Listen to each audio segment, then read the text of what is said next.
If everyone could find their seats, please. We want to get started again. We have a fantastic panel, and I know you're going to have lots of questions. So make your way, please. As you're coming in, I have a couple of announcements. I'm going to give you just a few more minutes for people to make their way in.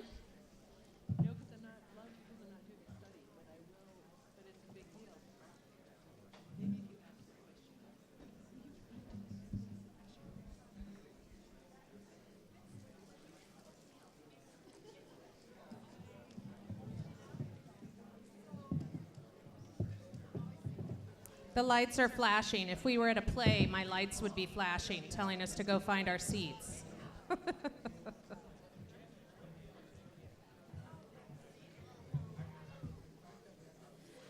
So a couple quick announcements. I want to thank several people came and found me with envelopes that are poofy, so there's something fun inside for donations. Thank you so much.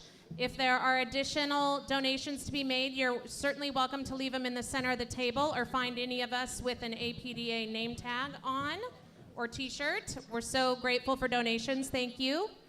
I also want to reiterate the walk, the date of our walk. The Optimism Walk is on Sunday, June 2nd. I had a couple people ask me during the break, so mark your calendars. A nice gentleman from the islands, from Whidbey Island, was just saying that his group, he goes to a support group and they get together and they go for coffee and breakfast. He says he has his priorities in order. And then they go for a short walk. And there's no reason that short walk couldn't be considered part of our walkathon. So if you have even a small group and you're not able to get to Seattle, it's still a fun way to bring community together, gather, a few small donations from friends and family, and celebrate pushing through Parkinson's every day. I know it's not easy, and it's just a nice way to feel the love and support of those next to you. The other announcement I have is on April 17th, for those who are keeping track, we're going to have a Pints for Parkinsons. Who likes beer? Woo! A gentleman that was here with us earlier this morning saw the energy in the room and thought it would be great to do a small fundraiser, so he's going to host Pints for Parkinsons on April 17th at the Nickerson Street Pub. That's in Seattle where we do our walk, so it'd be a great way to find out where the walk is located for those of you who don't already know. But all proceeds from buying delicious pints of beer will go to the APDA. One last small announcement is that we have one individual who needs a ride back to Tacoma. So I'll announce this again at the end, but if anyone is headed down south to Tacoma and you have a seat, this gentleman here with we've got a few hands up here in the front, sir. So possibly that would be wonderful if you could connect. Thank you so much for supporting one another. All right, let's get started. I'm excited to welcome a fellow board member, Dr. Rosalind Chong, right here to my left. She's with Swedish Neuroscience and Movement Disorders. She's a movement disorder neurologist and the medical director of APDA Northwest. She's being joined here by 7 researchers that will have introduced themselves. But this is a great opportunity. It's a panel to do some Q&A, and Dr. Chong will help set up the format. But welcome all of our great researchers and get your questions answered. Thank you.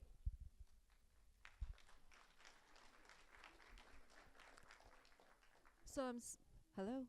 So I'm really excited to see this packed room here and in the auxiliary rooms, as well as our friends around the world, or I think it's around the world, who are watching this on live streaming.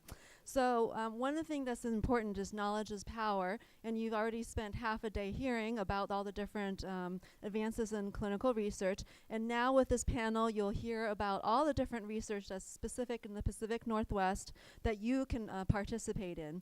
So they'll each present or highlight a few of their clinical trials, and then I encourage you, if there's anything that you're interested in hearing more about, afterwards, there's the resource fair where you can sign up to hear more about their clinical trials.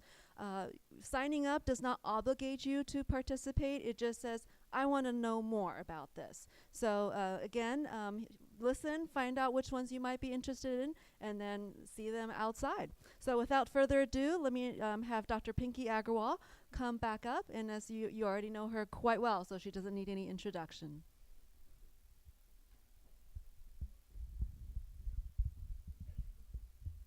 Thank you, Rosa. So, let me get my slides up. Let's see. Okay, thanks.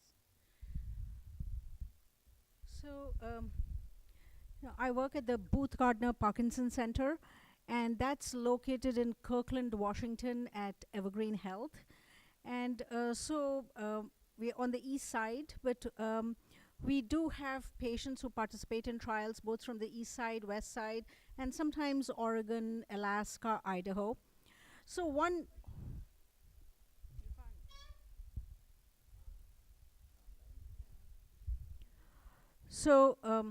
can you hear me now?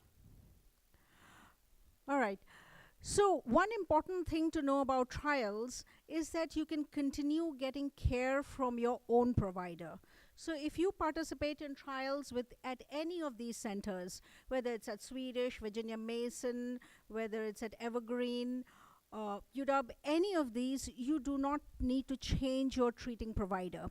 So you can participate in a trial as well as continue care with your, the provider that you're used to, that you've been seeing for years. So I've kept some of my slides very broad and not very detailed. The main categories that we are having trials in Parkinson's at the Booth Gardner Parkinson Center is for patients who are recently diagnosed. And that question came up, that what do we mean by, say, young onset or newly diagnosed? So these are patients, for here we mean patients who have recently been diagnosed and who are not yet on any dopamine treatment. We also have trials for motor symptoms and non-motor symptoms. So you heard a lot today about immunotherapy. And then, so we are doing, the Biogen trial, which is basically antibodies to alpha-synuclein. And that is for patients who are recently diagnosed, not yet on any dopamine treatment. Now, the trial, it's a long trial. There are monthly visits. So initially, to confirm the diagnosis, patients would get a DAT scan. And then if you do end up enrolling in the trial, there would be monthly infusions. So you come into the clinic and you get an infusion once a month. And then at the end, everyone gets the active treatment. So nowadays, there's an increasing focus to make it fair for everyone. This morning, we've heard a lot about placebo, and that some people get placebo, some people get active. Now, what they're trying to do for trials is to make it fair to everyone, that the patients who are on the placebo arm also in some trials will now get active drug after they end the placebo arm. So that way, no one leaves the trial thinking that I might just have been on the placebo. So in this trial, you do have access to the everyone gets access to the active drug after some point. We also have for recently diagnosed Parkinson's, a medication that involves a combination of two known agents. We already know there's pramipexole and there's rasagiline. So the question is that if we combine these two drugs at lower doses, perhaps we could have the best advantages of both drugs, maybe with less side effects. So that's another option. You heard a lot today about GBA mutation. So we are doing that trial too at the Booth Gardner Parkinson's. Now, for some of you, you may know your GBA status, you may not. So it's possible to come into the trial and get yourself tested. And obviously, you make it into the trial if one does test GBA positive. We also have trials for motor symptoms. So we know that after some years into Parkinson's, sometimes people will feel that their meds are working or not working. So those are called motor fluctuations. So we do have several trials for off time, where if you feel meds are working or not working, then you may be a candidate for those trials. And some of them are looking for novel ways to deliver dopamine, which could perhaps stay in your system longer so that you don't have to take meds that often, or it could be something that bridges the gap between two dopamine doses. Now, we know that sometimes when one is taking dopamine long enough, sometimes there'll be some involuntary movements or dyskinesias. So there's a trial going on for a medication that might help with dyskinesias in Parkinson's disease. Some people have a preference for not taking a medication. They'd love to participate in research, but at the same time, they don't have the time commitment it takes to make the multiple visits. So for them, there is this electronic diary study. Basically, if you've ever had on or off, right? So you know what it means to be on or off. They're trying to develop an app to capture these symptoms online. Right now, what happens is you go to the doctor's office and you try to recap 4 months worth of data. So the doctor will ask you, oh, how long do your meds work? How long do they last? When do you have off time? When do you have dyskinesia? It would be great if you could capture this in real time so that when you go to the doctor's office, you can just download that information that's been captured in real time. So you waste less time and you get more accurate data. So in this trial, there are 2 visits. You come to the first visit and you're given a smartphone, and then they show you how to use it. Then you take it home, and then every day you capture some data on off time and how it affects you. And then you come back in about 8 weeks and you return that smartphone with the data downloaded on that. The hope is that at one point this will convert into an app that you could all have on your cell phones so that you capture that data in real time when you come to your doctor's office. So this is a trial that does not involve taking any medications. It's just an observational data capture trial. Now we know a lot of problems in Parkinson's can be non-motor, and some of those can be memory problems. So you might have seen advertised on TV, there's an Eli Lilly trial. Some people came and asked me about it. So we are doing that trial. It's for cognitive problems in Parkinson's. It lasts about 4 months long. We also have our own trial, which our researchers have designed. It's looking at a medication called Suvorexant in people who have trouble falling asleep or staying asleep with Parkinson's. Dizziness on standing up is a very common symptom in Parkinson's. And sometimes you try to increase hydration, you try other strategies. However, there's also a new medication they're trying to develop for dizziness on standing. And last of all, we do have another trial for mood problems, so if someone has depression. The good thing about this trial is there is no placebo arm because it's still early. So there's no placebo arm, everyone gets active drug. It's about 8 weeks long. So you'll find more information about our trials in this flyer that's on our table outside. So thank you for your attention. We have time for a couple questions. I think while we're getting the microphone to anybody, you can see that Dr. Agrawal covered quite a number of different clinical trials, a wide range of different symptoms, different stages of the disease.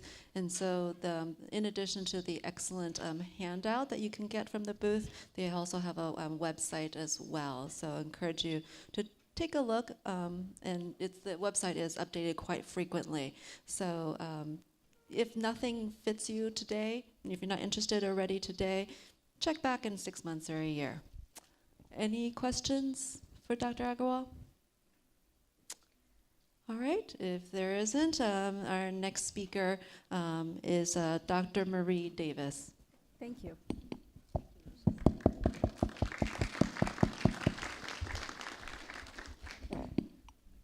And so we've heard quite a bit about GBA already, and Dr. Davis is a basic scientist as well as a neurologist in movement disorders, and who's going to dive deeper into the basic science of GBA. So Dr. Davis. Hey, can everyone hear me?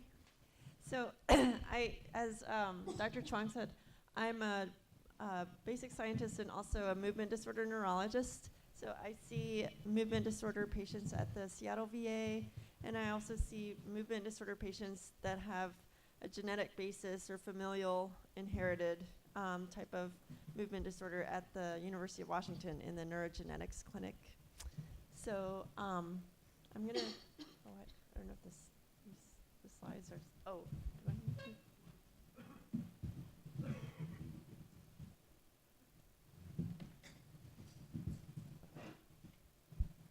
So I'm going to tell you about the work that I'm doing in the lab right now. In my lab, I'm currently moving it to I'm starting my own lab at the Seattle VA, but I've been doing work at University of Washington so far. So you've already heard a lot about genetics in Parkinson's, and I'll just briefly say, remind that there's a lot of different genetic influences in Parkinson's, and we now know that it's more of a spectrum and a lot more complicated than we previously thought. So there are, let's see, there we go. There are what we call single gene Mendelian causes. If you have a mutation in one of these genes, you're expected pretty much to develop Parkinson's during your lifetime. But these are really rare. They make up less than 10% of all Parkinson's cases. So they're very, very, very rare. But they can give us some insight into the disease. But we're not sure how applicable they are to all Parkinson's cases. More recently, we found also in more of the general population much more common genetic influences through large studies of thousands and thousands of patients. But these, is this not working? It's not, I'm sorry. Yeah. So these, can you hear me now? Or, sorry, I'm sorry. These variants don't, at this point, have a strong clinical influence. So, okay. I'm sorry. Can you hear me better? Oh, I'm sorry. Okay, maybe I'll just say, so we now know genetics in Parkinson's is much more complex. And we have very strong genetic factors as well as really weak ones that are much more common in all people. But the effect in increasing your risk of Parkinson's with these more common factors is very, very small. So at this point, it's not very clinically relevant. We don't test people clinically and say, oh, you have this factor, because they increase your risk by such a small amount. So these are the really strong factors, but they're very rare, so they're not in most Parkinson's patients. But we now have a very strong risk factor, and you've heard a lot about it so far today, and that's GBA. And so I've been focusing my work trying to understand how GBA increases the risk of Parkinson's and how that might give us some insight on how Parkinson's is caused in everybody, not just the people who have a mutation in GBA. So you've already heard a lot about GBA, but I'll just say one more time. When you have a mutation in GBA, it increases your risk of Parkinson's compared to people who don't have a mutation in GBA. When you have a mutation in GBA, it also increases your risk of cognitive impairment, and also you have a faster progression of Parkinson's disease. So it's a really important gene in how Parkinson's develops and how it progresses, and we're trying to understand what it is about GBA that can influence Parkinson's. So GBA is an enzyme, and so it breaks down a lipid that has a sugar attached to it. So this is what GBA breaks down, and it breaks it into the sugar by itself as well as the rest of the lipid, which is a really important lipid in terms of the health of cells, and especially neurons. So the way that I'm looking into how GBA influences Parkinson's disease and leads to this disease is through two systems. So I'm using fruit flies and also human neurons. And whoops, sorry. So you might wonder why I would choose fruit flies. So we're very different from fruit flies, but we actually have a bunch of similarities. So a lot of the genes in fruit flies are also, we have equivalent genes in us, and about 75% of the genes in humans that cause disease have an equivalent in fruit flies. So we do have a lot of similarity. We have a lot of genetic tools in fruit flies that we can use that are readily available. And fruit flies, unlike cells, are a whole organism. We can test them for different deficits, including movement deficits. So I do put them through a climbing assay and see if they have a movement disorder. I can even do an assay for their cognition that I'm happy to talk about more. And then fruit flies live a pretty short life. So in the lab, at most, they live about 3 to 4 months. And so when we're looking at studying diseases that are mainly occurring later in life, it's nice to have a short-lived organism rather than something like a mouse where you have to wait, maybe a year or several months. So there's a lot of good reasons to use flies, but they're not perfect. And so that's why I'm also complementing it with a cell culture system that's based on neurons derived from humans. So the way that I do this is I'm taking advantage of a newer technology where we can get cells from your skin or some other readily available tissue, and then reprogram those cells to become more primitive, as if it was like in an early embryo, and then differentiate them back into the tissue of interest. So for me, that's really neurons and sometimes the support cells of neurons. And so I can basically make neurons from a patient, and that's a really new, powerful tool that a lot of people are now using, because we don't really do brain biopsy, or we try not to do brain biopsies and actually get neuronal tissue. From most of the time, that's not really an option. So it's a useful tool for us. So this human neuronal model is nice because it's a little bit more relevant to us compared to the fruit flies. And we can look at neuron-specific effects because although flies do have neurons, they're very small. They're a lot harder to study individually. So I just want to tell you briefly the things that I'm looking at right now. I'm going to skip over this. So as Dr. OBrien and Dr. Aldred mentioned, talked about quite a bit, we think that Parkinson's can be due to the accumulation of proteins that are clumping in neurons, and it's leading to dysfunction of those neurons. And we definitely see that in when there's loss of function of GBA. But I've been studying some new results suggesting that these protein clumps, the way that they're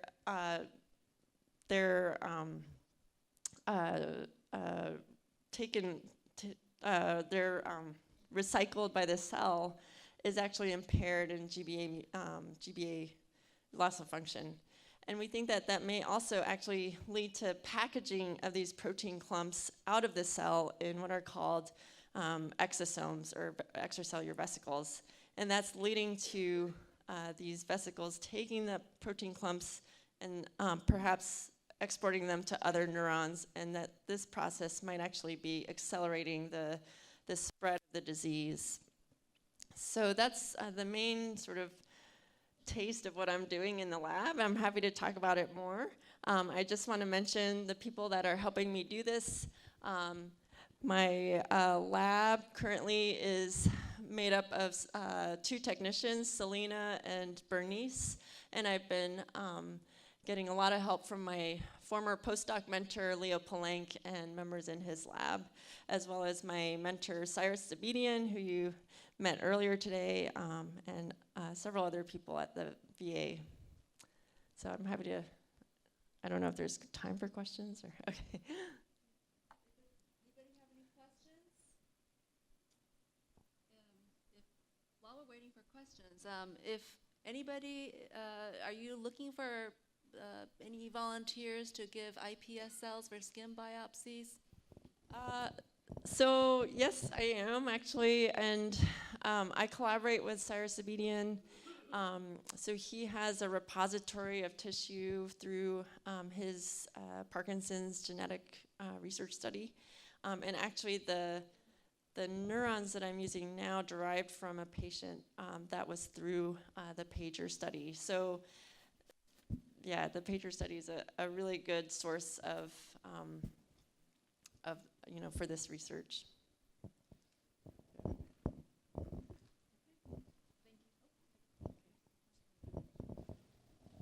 When will the PAGER study be completed? I think that's more of a question for Cyrus. I don't know where. I mean, I think that study's ongoing, and we're continually recruiting other, more patients who have a family history of Parkinson's disease.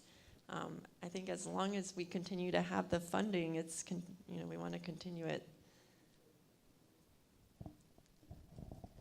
Are there specific symptoms that you're looking to target in your research?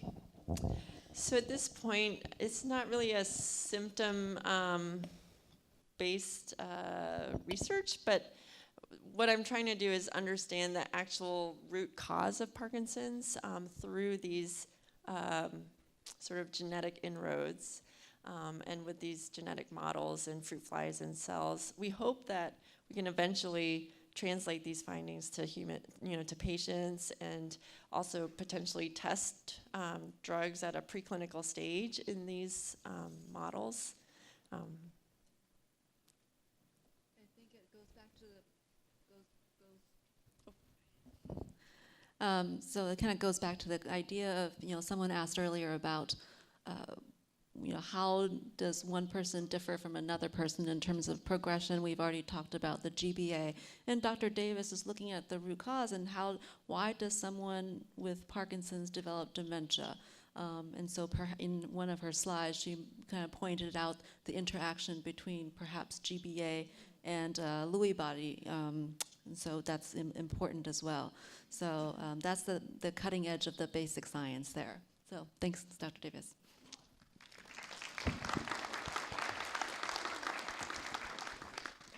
So the next speaker is Dr. Aldred, and he'll talk a little bit more about the highlighting of different clinical trials at Selkirk Neurology. No, just keep going. Keep going, I'm sorry. From current slide. Next. Okay. Great, so I'm going to talk a little bit about our program and the trials available, and try not to repeat anything too much that's already been covered. Let me actually flip to the end real quick here and tell you a little bit about our program, then go back to the 3 slides I have. So Inland Northwest Research, Selkirk Neurology. Selkirk Neurology is where I see my patients, and Inland Northwest Research is where we perform clinical research and clinical trials. One is right across the hall from the other in the top floor of a building in downtown Spokane. So we have a large number of national, global, pivotal trials that I would hope to impress on you. If you, some of these are, I think, worth traveling from Portland, Seattle, and Canada. If you're not able to find a trial that fits with you here in the really robust Seattle-based Parkinson's community for research. A little bit about our program. We had over 100 subjects go through our program in clinical trials in 2018. That's a lot of patients becoming subjects going through clinical research. We have 2 lead investigators, myself and my partner, Dr. Pugh, and 2 additional sub-investigators. We have 6 full-time dedicated staff, including our research director, regulatory compliance officer, and 4 coordinators. And that matters a lot if you're a subject, a person who has entered into an agreement to be in a clinical trial. That's huge. That's where the method of science really is applied, and the coordinator is the one that executes that. In fact, our research director has been asked by the Parkinson's Study Group to speak at that conference next week because we've been an exceptional site for recruiting and retaining patients. So a little bit about how we've done that from a regulatory side and how we're able to actually pull trials off relatively quickly. And one of the barriers that myself as a researcher and others struggle with is we want to make sure that the idea is sound, that it's interesting, that it's important, and that it can be done appropriately. And we get the trial started relatively quickly because, like anything else, there's all sorts of bureaucratic hurdles that prevent science from being applied in clinical medicine. It's one of the bigger problems, I think. Just briefly, we have a deep brain stimulation research program. My colleague, Dr. Jonathan Carlson, also is part of that. We have studies for depression, for non-motor symptoms, depression, psychosis, orthostatic hypotension, and an upcoming one for dementia. We have a trial enrolling now for a super long-acting form of levodopa with the Impacts company. We've run many duopa trials and also telemedicine trials regionally and also in Africa currently with the Movement Disorder Society. I'm going to close that out, hopefully. Okay, so that's what I'm going to now talk about a couple of our studies of interest. How do you go back there? It froze, I believe. Oh, there it goes. All right. Okay. So one thing that we're relatively, I think, unique amongst with some of the other sites, and there are sites, I believe, in Seattle doing this work, the levodopa infusion studies. We have a very robust duopa program. Over 50 patients have been through our program, and we've had really good results with that. One of the very big points of interest is making levodopa better. And we're really getting to the point where I think we've almost mined levodopa of all of its full, meaningful effect and ways of delivery. We're getting very close to that. And probably the ultimate point of this is going to be these levodopa infusions. And so if you know about duopa, that's kind of what this is based on, but kind of the next generation. If you don't, go talk to the duopa person out there. But subcutaneous levodopa carbidopa infusion is really the next step for this. And current studies, 2 current studies, the Neuroderm 062, ND 062, and ABV 951 are 2 investigational products for levodopa infusion subcutaneously. So this is more like, kind of, if you can think of the diabetic insulin pump, more like that as opposed to the currently FDA-approved mechanism of the tube coming out of the stomach. Levodopa should be at an even level as much as possible to get the best clinical effect. In early Parkinson's, it doesn't matter as much, but in more advanced Parkinson's, it matters everything. And it keeps the brain levels even and improve movement symptoms. It may actually improve some of the non-motor symptoms. That's one of the other studies we're looking at right now with duopa for non-motor symptoms. For our infusion studies currently ongoing and about to start, we're looking to have monthly visits and safety checks for 52 weeks. For one of the studies, it's actually less frequent. And this is really, we hope, going to be a game changer once it gets through the review process. If we're able to see really good results, if something like this could come to fruition, it would be just a wonderful thing for patients in managing their motor symptoms. So those are the levodopa infusion portfolio.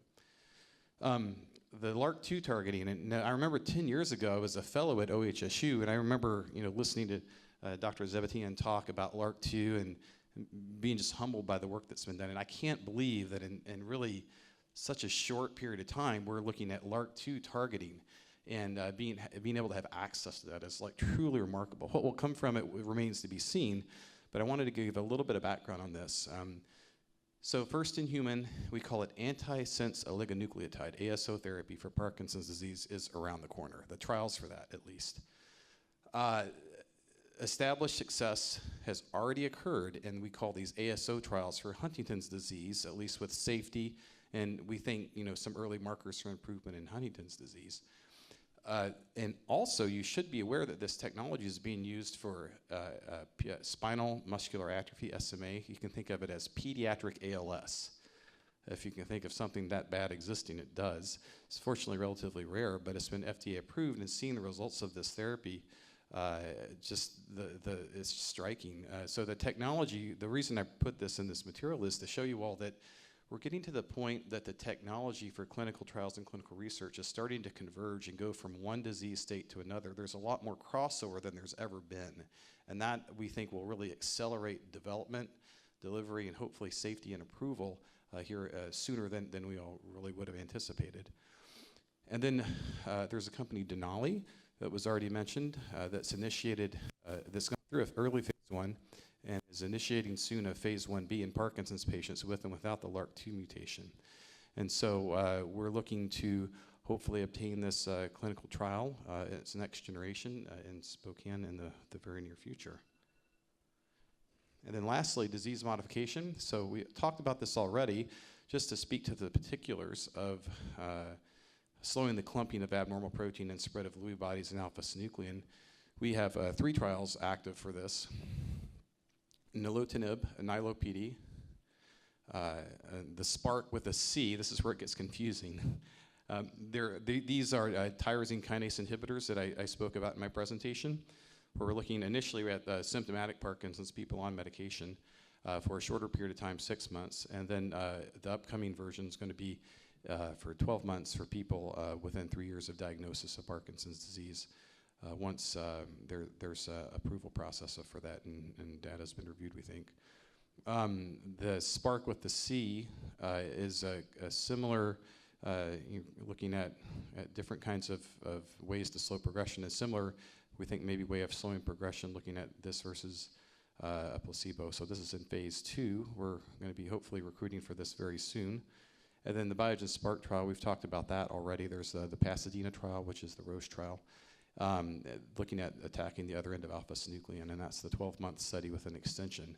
After the 12-month period where you could be on one of the either placebo, low or high dose, versus a placebo, everyone gets the drug for another 12 months perhaps, and we'll go beyond there.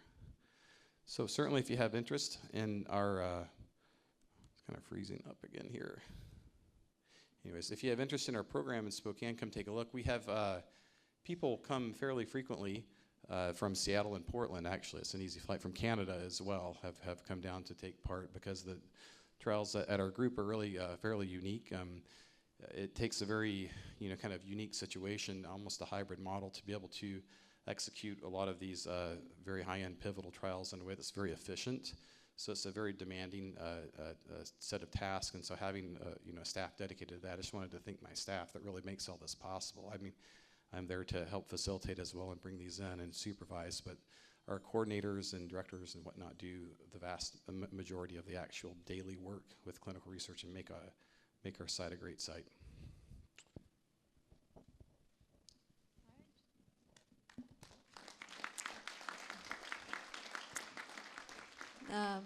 Any questions from the audience on the different trials?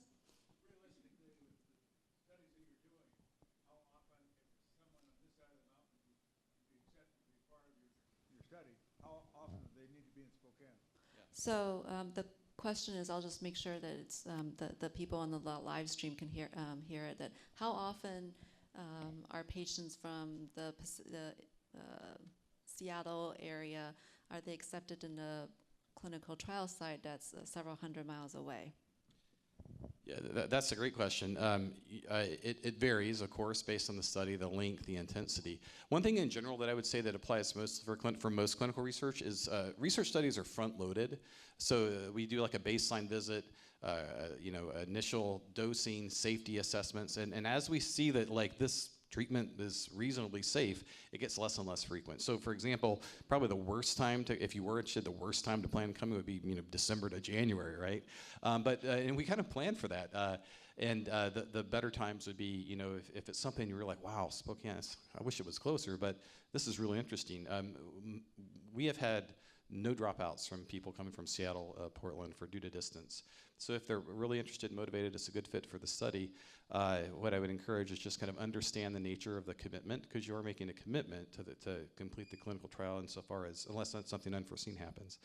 And we want people to finish that. But we really want to see that those first couple of visits are done, and after that it gets a lot easier. And plus there's the element of like the unknown and what's going to really happen, you know, all that, and you get kind of relaxed about that. So generally the first 2 to 3 months I say are can be a little bit intense. It could be every couple weeks. For some, we do inpatient studies, so you could have someone inpatient we have an inpatient facility at our site up to 7 nights, and it may be that they're in for 7 nights, and then they come once a month for the next 4 months, maybe something like that.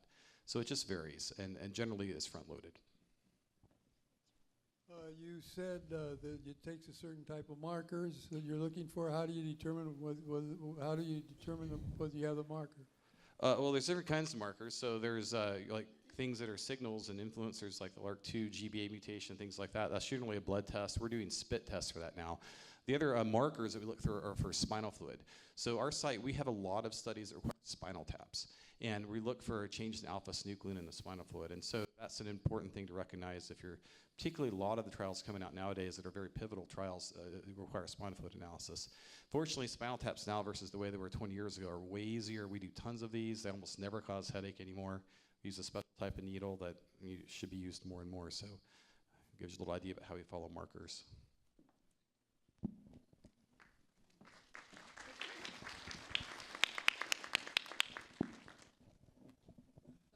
I'm happy to. So you guys have already met me today. You know who I am. I'm Lori Mishley. I am a researcher at Bastyr University, and I collaborate with researchers at a couple different clinics. I'm going to talk about 3 studies that I'm excited about. One is ongoing right now, and 2 are working their way through the ethics board, the IRB, and will be open over the next couple months. So the first study is this CAM Care in PD study. We have a table out back. These postcards are out back. Let me just tell you what this is. We started this about 7 years ago. There are 2,000 people that we currently are following around the world with Parkinsonism. Any person with any form of Parkinsonism of any age is invited to participate. The more of you who participate, the more we learn. You are the ones with the answers, teaching us what's working and what's not. We are asking questions about what you eat, whether you're single, have a partner, whether you take supplements, whether you pray, whether you have a pet. We're looking at hundreds of different variables right now, and we are generating more data than we can keep up with. Just to give you a hint at where this line of research is going, can anyone here guess the #1 risk factor for Parkinson's progression that we are finding in our data so far? People who say that they are lonely are the people who are progressing the fastest. And so not all of the therapies that we are going to come to you with are going to come in a pill or a potion or a procedure. And so what I'm trying to do is expand what it is that we're talking about that can help you. And so some of these things are pharmaceuticals. We are looking at which pharmaceuticals are making people progress faster, slower. If you stop eating cheeseburgers and start eating broccoli, does that change outcomes? So this takes about an hour and a half every 6 months for you to fill out a couple questions on the questionnaire, and then our statisticians write code to tell us what are the variables, the decisions you make each day that are associated with faster and slower progression. So it costs nothing to participate. You don't have to leave your house, and takes a total of about 3 hours per year.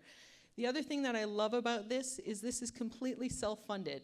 This study is happening because a couple people in the Parkinson's community have donated a little bit of money, and Bastyr University medical students have volunteered countless hours to make this happen. This study is a labor of love, not a billion-dollar trial. So thank you to those of you who have helped make that happen. The second study I'm really excited about is one that was just funded by Michael J. Fox Foundation. I think back to high school, there were always the popular kids that got all the attention, right? And I think of dopamine as the popular kid that's getting all of the attention. And we need dopamine. I am a huge fan of dopamine replacement strategies. I also wonder if we aren't looking under the wrong lamppost sometimes. And so one of the things I like to do is start looking in other places to get answers. I always found the person who is sitting out on the back porch at the party a little more interesting than perhaps the most popular kid in class.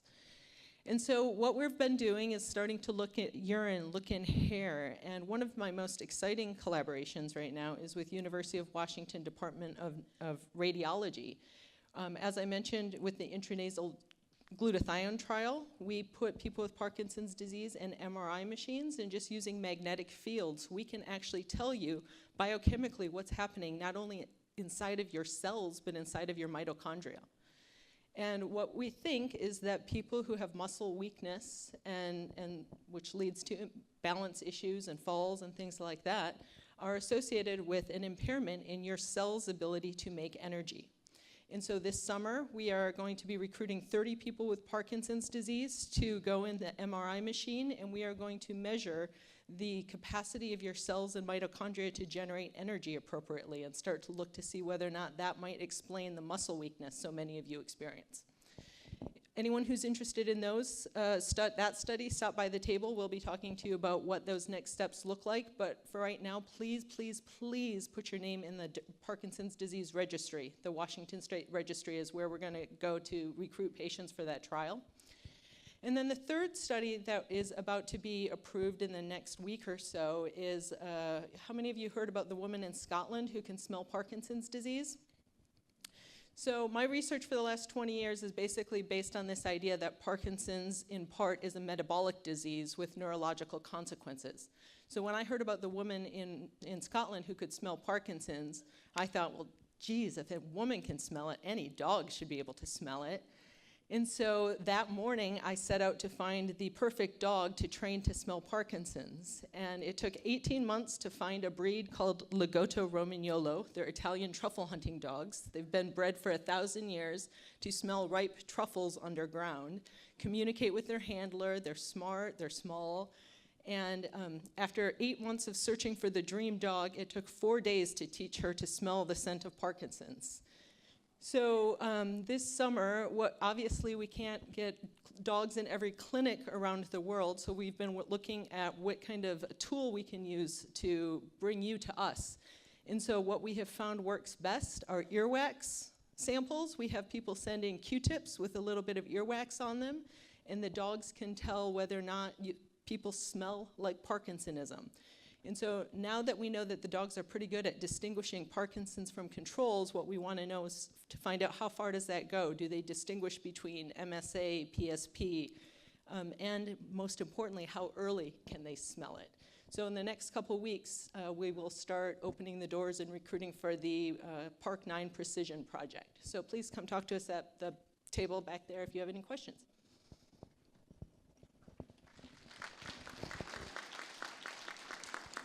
Any questions?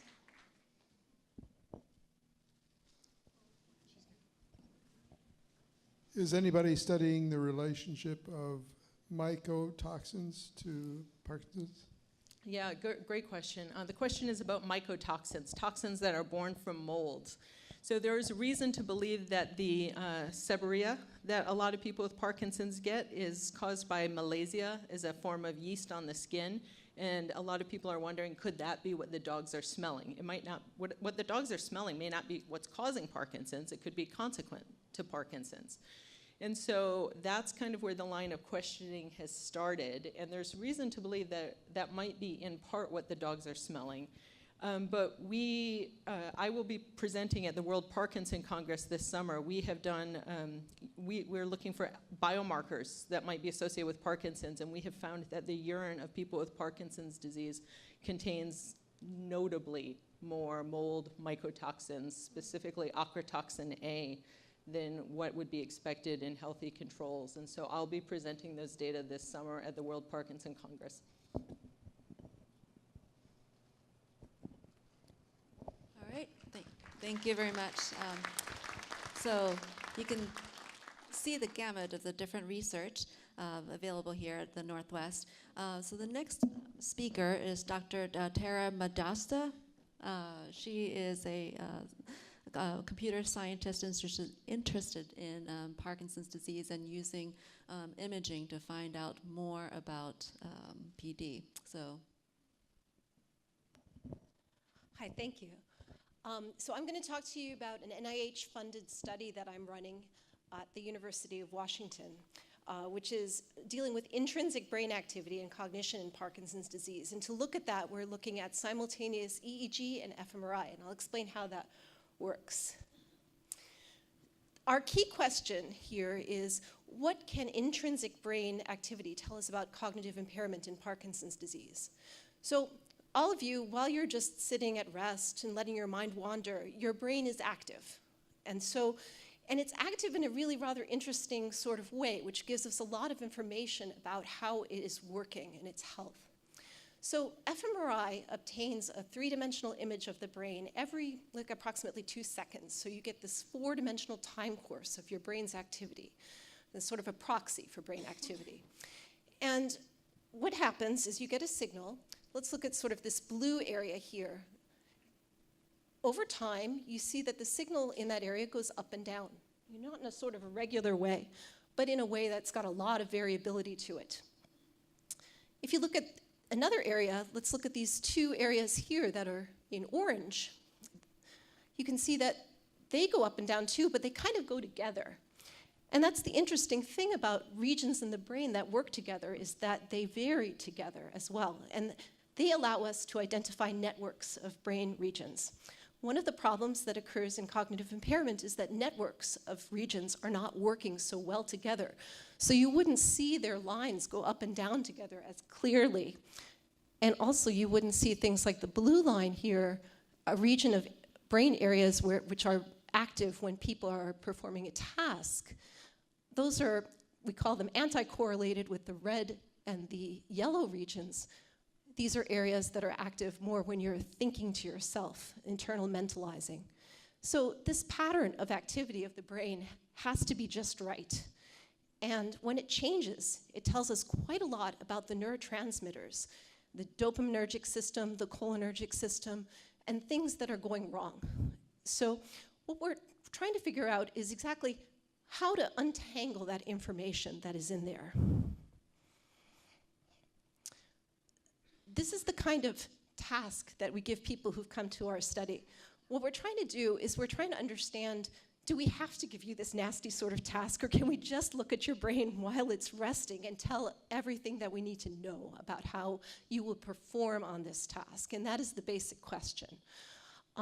This is, you won't be able to really see it very well, especially from the back in the room.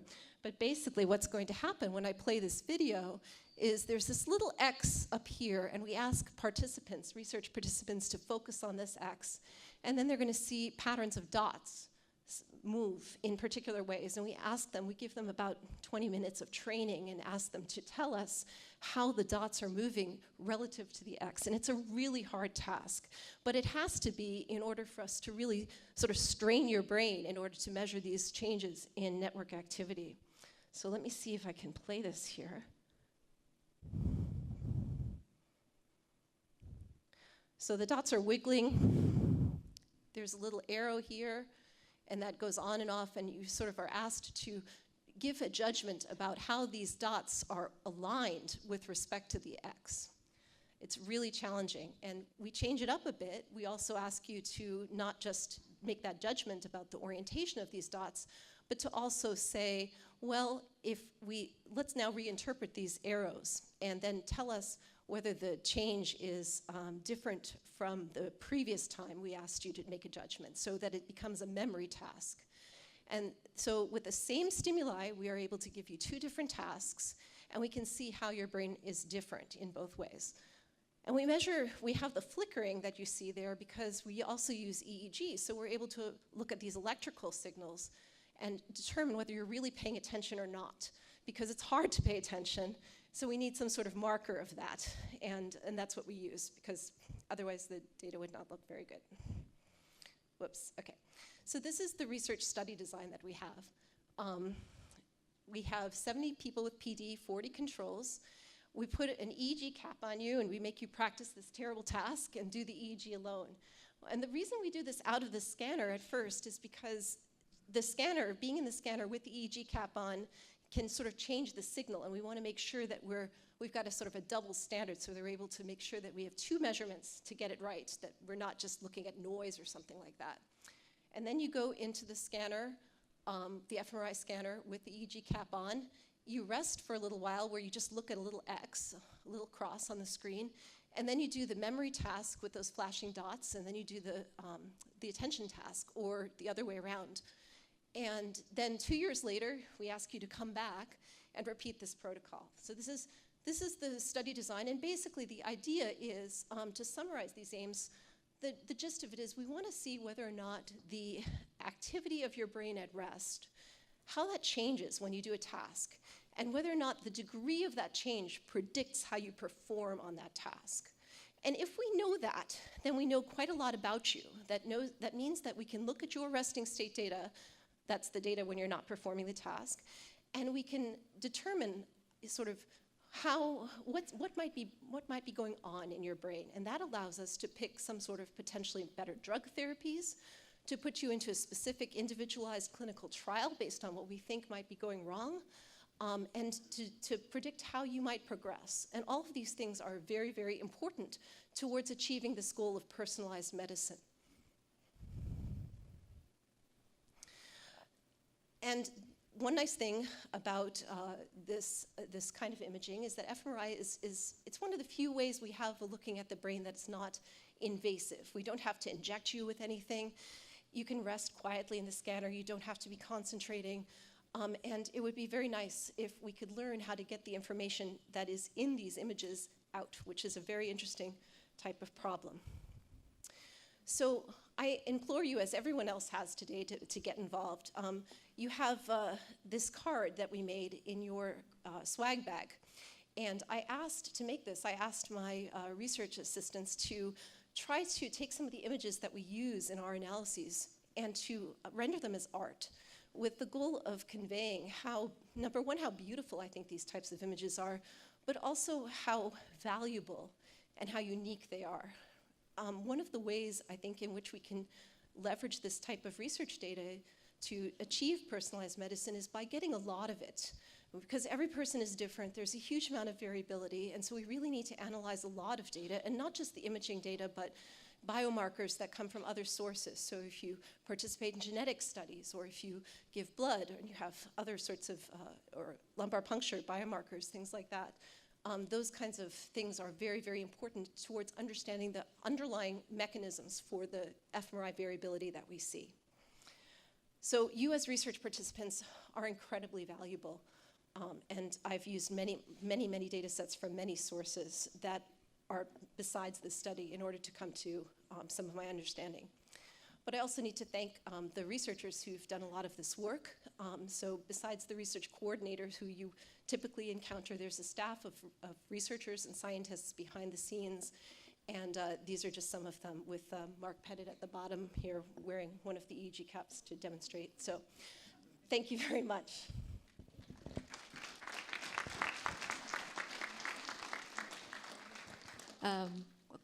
One question for me is, who are the study participants you're looking for, and do patients need to come off medications to participate? Yeah, sorry.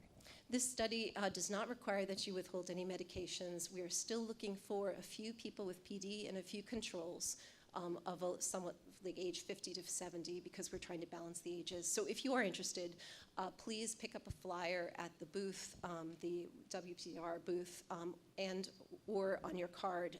The back of it will tell you how to get involved. So thank you. Yes. You said the pictures were in a swag bag? Yes. Where do we get that? That is the Atrium. The Atrium, I hear. So there's little bags with things in them. We didn't get one because we're just the researchers. But we don't need one either. That's okay. so look out for it in the Atrium. Also, do stop by the resource fair afterwards and take a flyer that is at the University of Washington booth for Dr. Montage's study. Any more questions? Okay, thank you.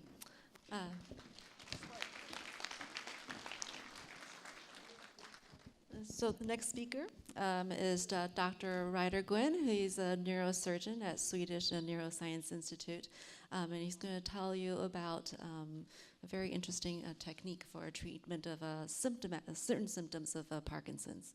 Great, thank you. I'd like to thank the APDA for inviting me to speak today, and I am just really impressed at how many people have showed up today and are interested in research for Parkinson's. I was excited to see it, but then I also realized that what it means is that we're not doing a very good job right now in treating Parkinson's disease, and otherwise there wouldn't be so many people here and interested, and I just appreciate that everybody's coming to kind of hold our feet to the fire and make sure that we get better solutions. So I'd like to talk today about one potential solution for some of the symptoms associated with Parkinson's disease. This is basically a tool that we now have available, relatively new, to interact with the nervous system. And it's a tool called MRI-guided focused ultrasound. And basically, what this is a technique to be able to heat up very tiny parts of the brain, maybe about the size of an M&M, up to temperatures where the cells in that region no longer function. And we know that if we can interact with the nervous system that way, we can shut down parts of the brain that are causing bad effects in patients with Parkinson's. So how does this tool work? Basically, there are two major components to the technology. One is that there is what's called a phased array, where basically they're ultrasound transducers that can create ultrasound waves that then travel through water, through the skull, deep into the brain. And where they all cross together, the temperature rises more than where each path is by itself. So it really focuses the ultrasound much like a lens focuses sunlight. And so you can get very significant temperature changes in a very, very focal area. The other major advancement is the ability to do this in the MRI scanner and do an MRI continuously while we're looking at this. And what we can see then is that we can see how much the temperature goes up and exactly where it goes up in the brain. And that way we can track where our target is and heat it up only where it needs to be. Then this technology has been put together in one machine that is made by a company from Israel called Insightec, and basically it has over 1,000 elements of these transducers that are all put into a helmet and a water bath, and this is placed over the head in a patient where we can then interact with them in the MRI suite while we're conducting this therapy. And so, again, what we're trying to do is raise the temperature to certain levels in the brain. And we know that if we raise the temperature above about 42 degrees Celsius, things start happening. Initially, the cells stop working, although they don't get permanently injured. And so what we can do is interact with patients while we're heating up a certain area of the brain to first make sure it's in the right place, and then to actually verify that the physiology of the target is behaving the way we want it to. So if somebody's having side effects, we can basically move the target to a different place where we no longer will see the side effects. We can also do this in what we call sonications or iterations, where we're gradually increasing the heat and looking for a beneficial effect as well while they're right there in the operating room. And this is, or in the MRI scanner, this is analogous to what we do with deep brain stimulation for movement disorders as well. So this technology was first used in the United States here to treat patients with essential tremor. And we were involved, along with 8 other centers, in a trial that finished a couple of years ago, basically to look to see if we could heat up a part of the brain called the VIM nucleus of the thalamus for treating essential tremor. This is a target that we use for deep brain stimulation and has also been used with gamma knife therapies. And so we basically showed that with this technology, we can reduce patients' tremors by about 70%, and that this is a fairly durable result that can last more than, we have a 3-year outcome publication that should be coming out soon showing that it's a fairly durable result.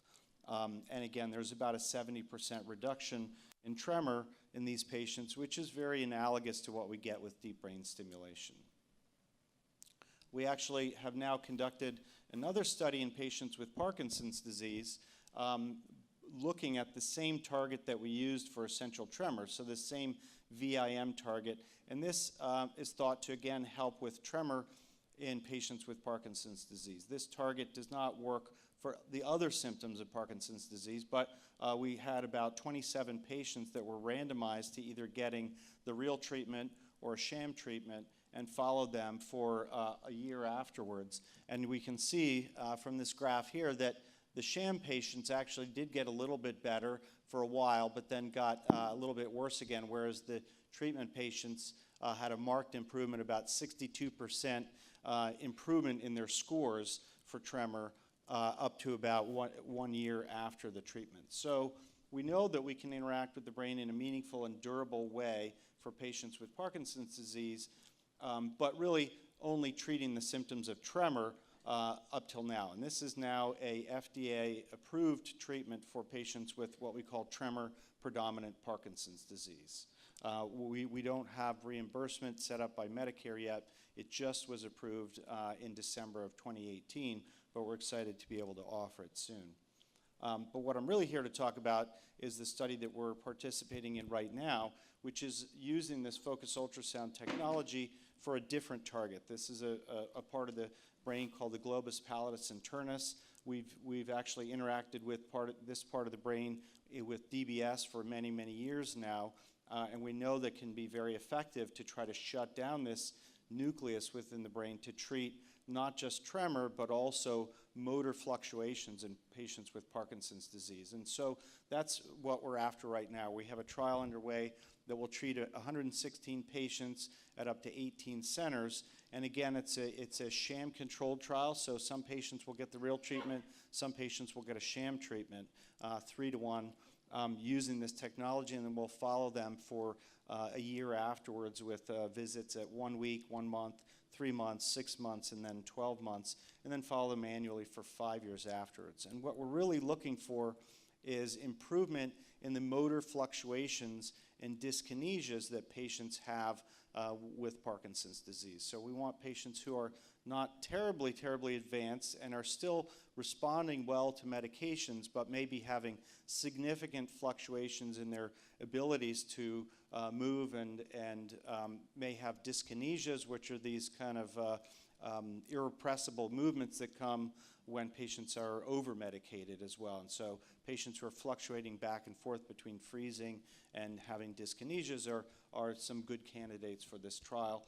We're basically looking at something called the Unified Dyskinesia Rating Scale as our primary outcome, and then looking at secondary endpoints, including other measurements on the UPDRS scale, motor scores, and then looking at activities of daily living, motor complications, and then side effects that might be presenting with this kind of treatment. The target that we're after is very close to structures in the brain that control vision, as well as motor function on the opposite side of the body, so we have to be very careful not to disrupt these other circuitry that are very nearby. And so right now we are recruiting for this. If people are interested, please stop by. I'm at the nondescript table in the back, and we have a sign-up sheet if anybody would like to participate. Thank you.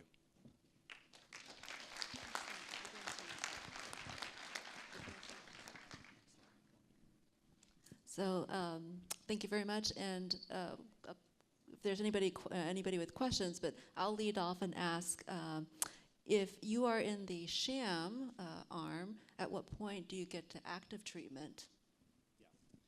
Good question.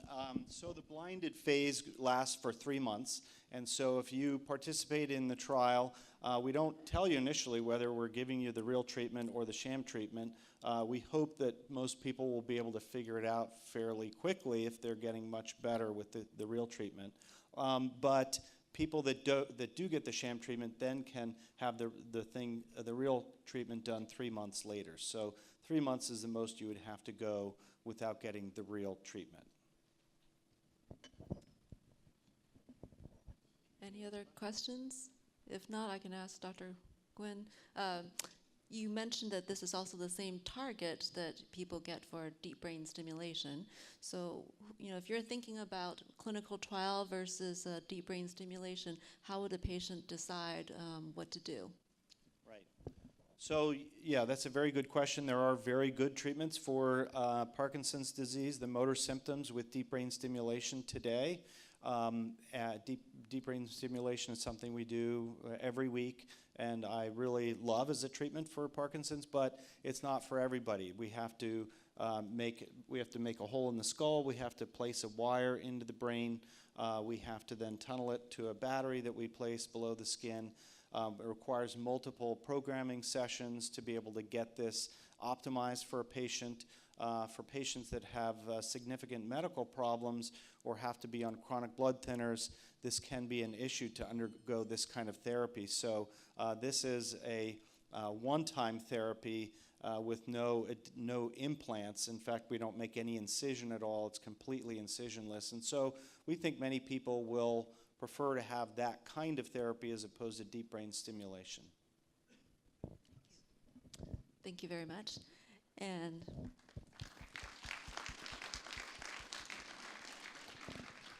our final researcher presenting is Dr. Valerie Keller, who's a physical therapist with a PhD looking at research on gait in Parkinson's.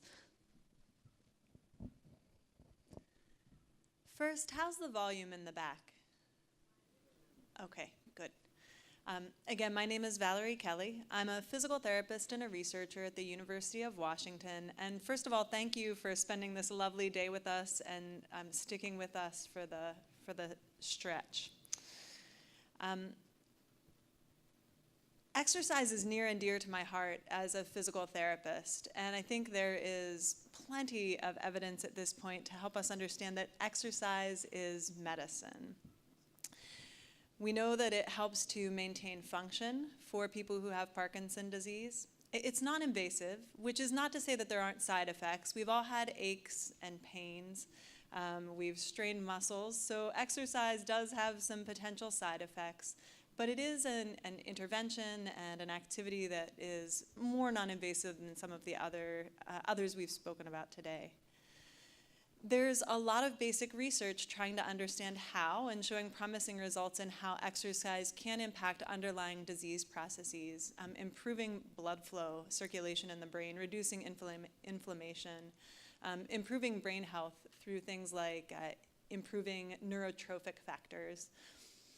There are scientific reviews that I've pointed you to, but the American Parkinson's Disease Association also has some lovely resources, both online and in the Atrium out front, and I suspect many of you have taken advantage of those already. My goal is just to give a high overview of a few different non-pharmacological studies with which I'm involved, most of which do involve some sort of exercise. The focus is on walking, on gait, and I see a few friendly faces in the audience with whom we've already had the fortune of working. So the first study we fondly call the Gen X study. I am of the Gen X generation, so that was sort of personally satisfying to me. It's funded by the Veterans Administration and has been conducted in collaboration with Dr. Mata, who is on the cover, and Dr. Zabadian, and the incomparable James Phillips, who's here. We're trying to understand the effect of a small number of genotypes or genetic variants on motor learning and cognitive changes in response to a walking program. We have a second study, really a study that in many ways came before and is now following on the heels of the Gen X study, which is interested not in the effect of genetics, but in the effect of any potential cognitive impairments on the response to a walking program. And here we're specifically interested in how cognitive impairment might influence motor learning. Most walking programs, not all, but many take place on a treadmill. And on a treadmill, you're at fixed speeds, you're walking in a straight line.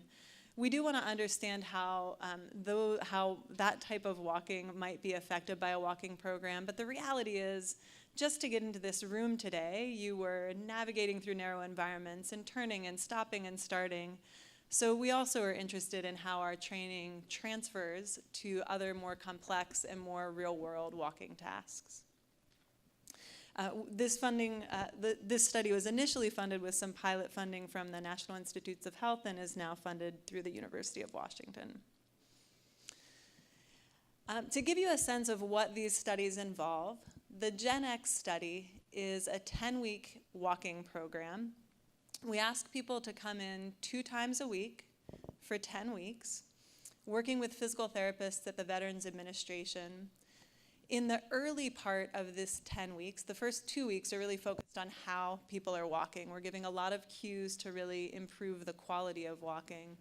And then as the training goes on, we try to really increase the aerobic challenge, the intensity. In our second study, it's a much shorter study. We are just looking at a 2-week program, asking people to come in 3 times a week to the University of Washington, and they're working with physical therapists and physical therapy students who work with me at the University of Washington. And here the focus is really on quality throughout those 2 weeks. We assess the impact of these different training programs on walking in different ways. For the first study, the Gen X study, we're asking people to wear inertial sensors. Many of you may have worn these for other research studies. We just put some sensors on the body. We ask you to walk across the room or stand still. In the second study, we are putting a whole set of reflective markers on, and so you can see a little bit of the markers that we use. If any of you have ever seen, this is the kind of motion capture technology that's being used in Hollywood. So I always say I have a backup plan. In the first study, we also do look at cognitive function and how cognitive function responds, and that's largely paper and pencil, but some computerized tests. If people are interested in these studies, we are currently recruiting through the Washington State Parkinson's Disease Registry. There is a table out front.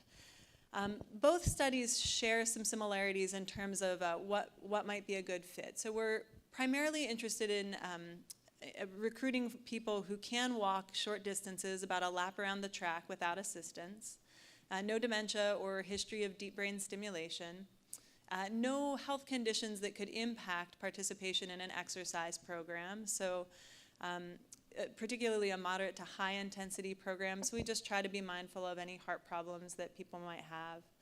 And then we do recognize that while these are exercise studies are relatively non-invasive, they are intensive, and so they require quite a few visits. About 22 visits for the Gen X study, about 8 visits for the cognitive study. One other study that I'll briefly tell you about is a study for people who might be experiencing any symptoms of freezing of gait. And this is a study that's being conducted at the University of Washington in our Amplifying Movement and Performance Lab in collaboration with researchers in the College of Engineering. So as many of you may know, freezing is a symptom in which people have just brief difficulty with walking, and there are certain visual environments that can exacerbate freezing. I saw this lovely sculpture outside today, and I just couldn't pass by without stopping to snap a photo. Doorways are one of those environments that can sometimes exacerbate freezing. And so the first study that we did with virtual reality, we just wanted to understand if we could create virtual environments. In the physical therapy clinic, I don't often have the doorway or the hallway or the crowd that might often trigger freezing for people who have Parkinson's disease. But this is one place where maybe virtual reality can help us create that environment. So we're wrapping up a study that shows these virtual reality environments do actually tend to cause some of the same gait impairments and even freezing, which means that maybe then we can use those virtual environments for treatment. And so that's what we'll be doing in the second study.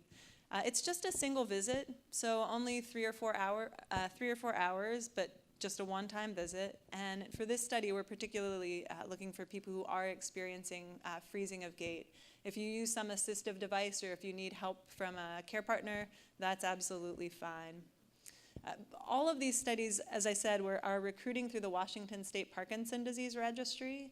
And so if you're interested, there is a sign up in the Atrium, or you're welcome to contact me directly. There are flyers at the WPDR table, and so you are, again, welcome to pick one of those up and contact me directly. I'm the last speaker today, so the one other thing I did want to do is, again, thank all of you for attending. This research that we've all discussed and described today is research that could never be done without you and people like you who are willing to take the time to participate. And so we truly appreciate that, and we hope you'll continue to be engaged with the research we're doing here locally.